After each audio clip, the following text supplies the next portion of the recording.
Hey, it's me.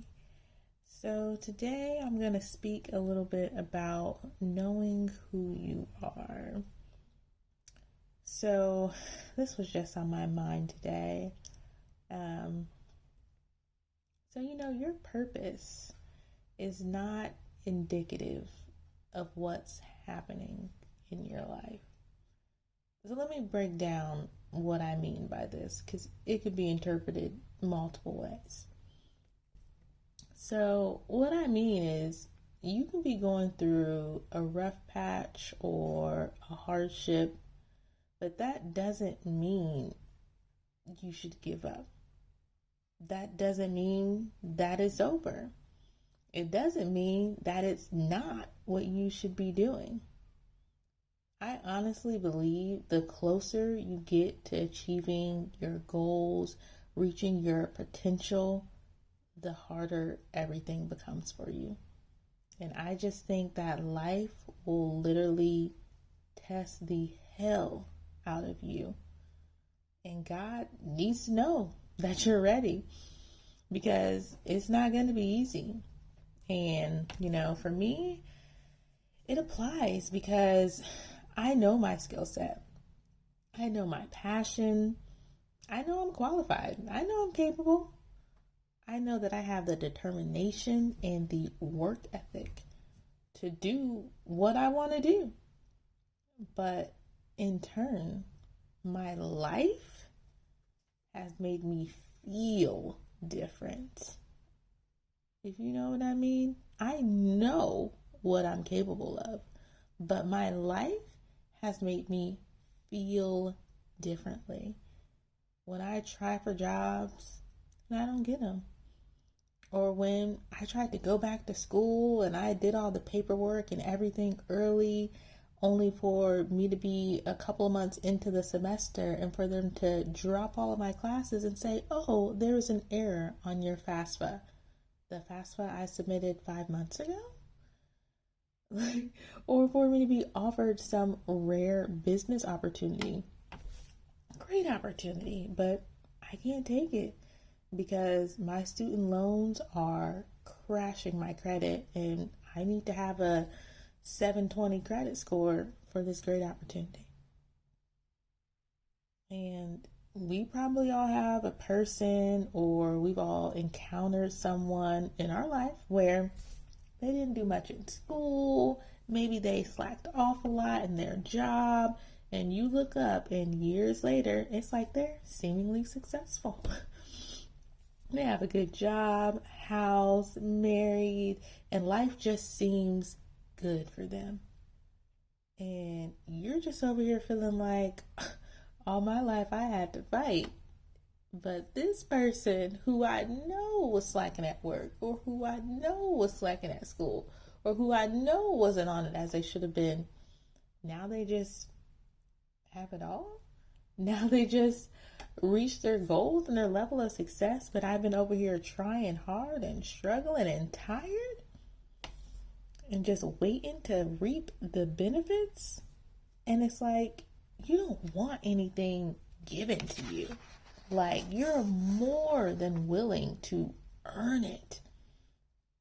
But it's like you keep on planting seeds, and it's like they're just not growing. And what I kind of realized in myself in the midst of planting seeds, I forgot to water them. Because I'm planting and planting and planting, but I'm not watering my seeds. And in reality, I was sprinkling my seeds with self-doubt. I was holding myself back from my own glory, from my own potential, from my own greatness, because I just wasn't realizing it. And I think one of the biggest self-doubt that we can run into, or something that causes self-doubt, is comparison. Social media, television, celebrity lifestyle, influencers. It could even be your family. It could even be your friends. It could even be so and so that you went to elementary school with. And you may even feel good about what you're doing or where you're at. And maybe you say something online that made you feel, maybe you saw something online that made you feel like you should be doing better than you are, or you should be doing more than you are.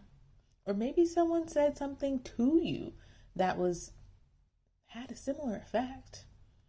And I just feel like when you're at your lowest, when you're stuck, when you're lost, when you're going through a hardship, that is like your golden moment. That is literally like your bread and butter. Like, you probably had a thought. It could have been a fleeting thought. It could have been quick. It could have been simple. And that thought, that simple thing, could have been the one thing that was really trying to lead you on the right path. That's trying to guide you into your passion and your purpose. And the journey will not be easy. And I'm sure you already know that part. Because sometimes I feel like this took too long. Too long. A long time. But I feel like this was a journey that I needed to take, because I don't even feel like I'm really there yet. But I'm really coming to the realization that this was a journey that I needed to take. This was a journey that I needed to take to build up my strength so I could become more resilient. Because I'm going to end up at the point where I need to be. But I need to be able to have resilience to get me there. I can't give up when it gets hard. I can't shut down. I can't stop. I can't change my mind. I have to learn to persevere. And that may be the biggest lesson of it all. Even when I don't feel like it, even when I'm going through a hardship, even when it feels like everything's going wrong and I'm confused and I just don't understand, because I know this is what I can do. I know that I can do better than this. I know that this is the right path. Resilience. Resilience. The journey is meant to give you the strength to become resilient, so you can have the perseverance to stay on the path. Because when you get there, it may still be hard. But if you don't have the resilience, you're going to end up right back where you were. So I'll end this on the same point that I started with.